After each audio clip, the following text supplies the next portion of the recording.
everyone, welcome back to my channel, and today we're going to be talking about your morning and evening routine. Your routines are so important and play such a huge role into your success. And as a certified life coach, I'm here to give you some tips and tricks on the most effective way to have a morning and evening routine.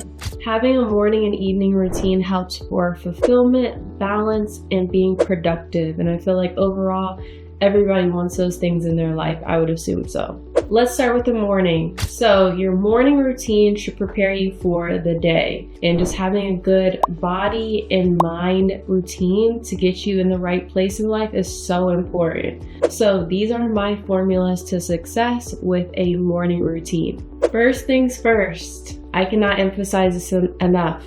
Hydrate. First thing in the morning, hydrate. Have a glass of water, a jug next to you, and chug it. Not chug it too crazily fast, but chug it. Chug at least like 20 ounces to 30 ounces first thing in the morning. I do recommend having electrolytes in your water. When you have electrolytes, you're putting potassium, magnesium, and calcium into your body, and those are just essential minerals a lot of us are deficient in.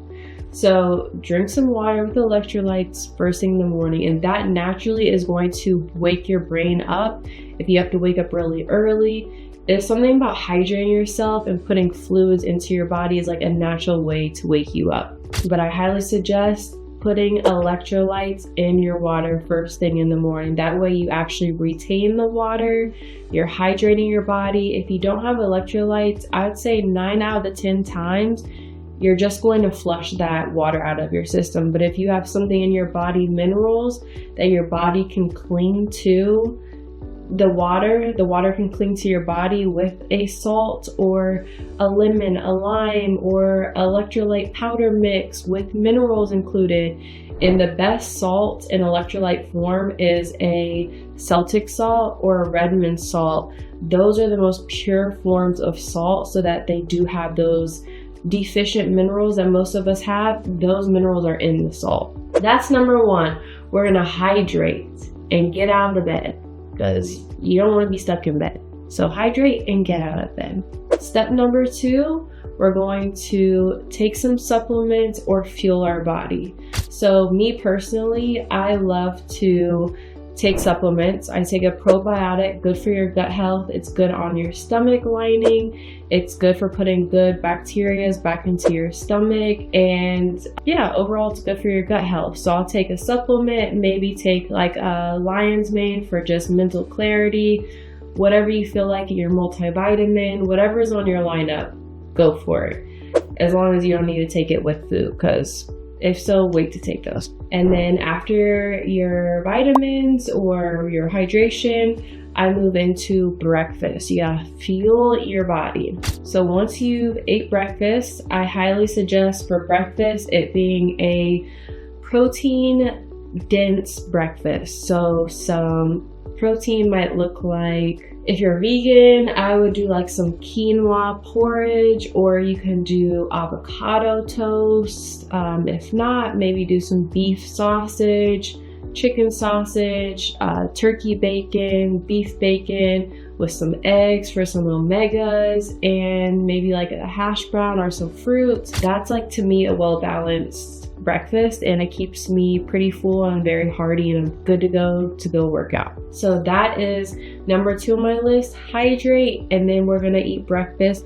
Then we're gonna move our body. That is next, because you need to move your body first thing in the morning, as well as you need to be outside having direct sunlight on your skin, and that's what's going to start your circadian rhythm, and that's telling your brain, we are on, it is daytime, we are alert, let's go start the day, let's go conquer the day. Working out could be going on a walk around your house, it could be doing a quick circuit in the house, it could be going to the gym, going to a group class and workout class. It could be going to the park and working out. However you feel like you need to work out, just move your body, get your heart rate up. And I feel like moving your body gets you out of your mind, because you're just being present, you're moving your body, and it's just a good way to break up like say the rest of the day you're going to sit in front of a computer. This way you are just out of your head and not thinking about work. You are just being present. You're bettering your body, you're bettering your health, you're getting your heart rate up. Moving your body should be on the list for starting your morning. Absolutely. This should be a non-negotiable. Okay, so next in the morning routine, we're going to highly suggest meditate and pray. And honestly, there's no specific order. These are just the main 4 things I highly recommend you guys doing in the morning.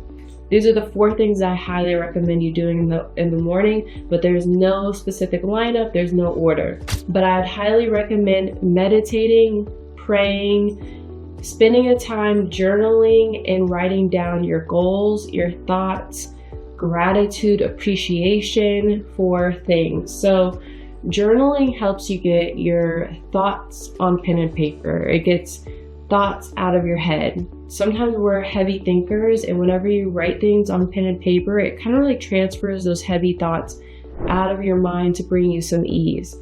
So meditating is a visual space of where you can see your life.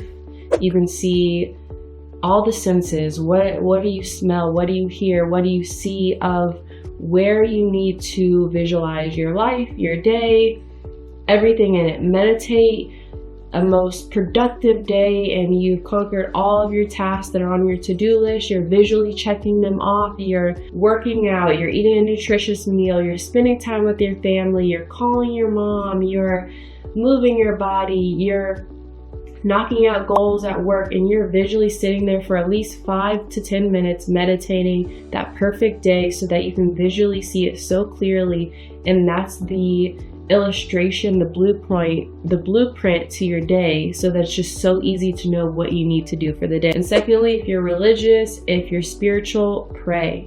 You need to have a great relationship with your God, with the universe, whoever it is.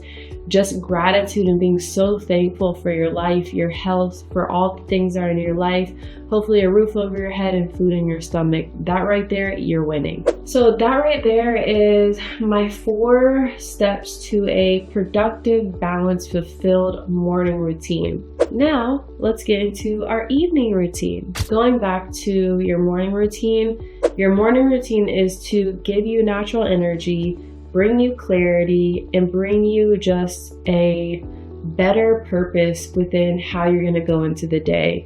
And I feel like sometimes if we don't follow those steps, we're kind of like all over the place. Whether it's like you didn't eat breakfast to fuel yourself, you didn't meditate or journal and have a clear thought out process of how you want to spend the day, and moving your body to get you out of your head so that you're able to focus throughout the day.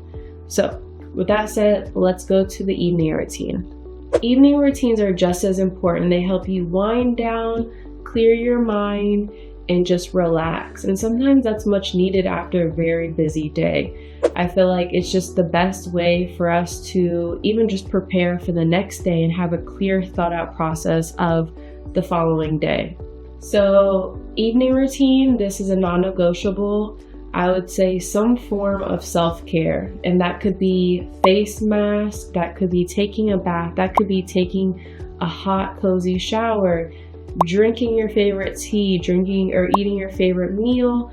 Those are ways to pour back into yourself after a really long day, and definitely implementing some form of self-care. Even just doing your skincare for an extra 5 minutes is self-care and pouring back into yourself so that you can feel rejuvenated for the next day or for yourself or people around you. As well, I would say another thing, number 2, is to reflect and plan. So for me personally, I sometimes get overwhelmed with like tasks that I have to do the next day. And whenever I write down either in my notes in my phone, which I try to stay off my phone at night, which will reflect on that, but having like a small notepad or a journal next to your bed as far as to-do lists, as far as what you have to do the next day, things you need to grab at the grocery store, things that you just don't want to forget about that could just be circling in your mind that will allow you to go to sleep or relax through the night. So reflecting, planning for the future is a great way, and doing it with pen and paper so that you're not on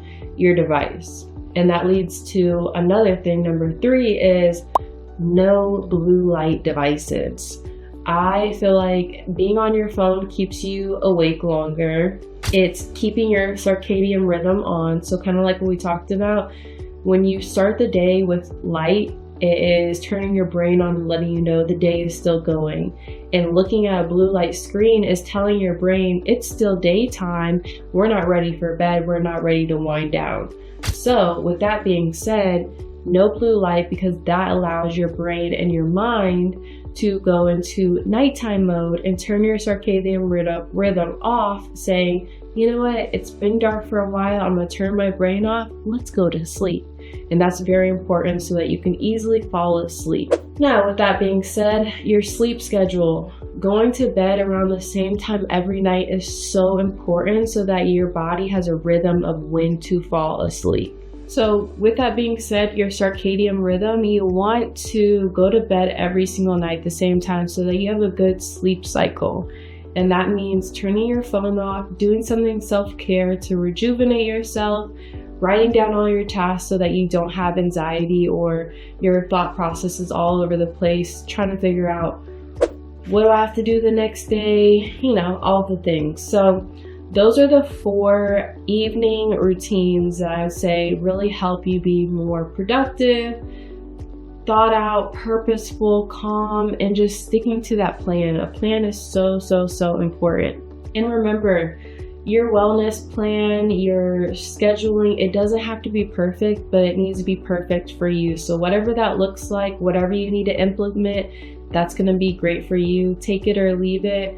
And that's all that matters, is that you have something in a routine that works for you. Thank you guys for being here again for another helpful video. Hopefully these life coaching tips are helping you along the way. Let me know what you think, comment below.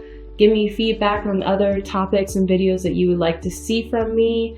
I would love to share as much as I can to help you live your most healthiest, optimal, best self.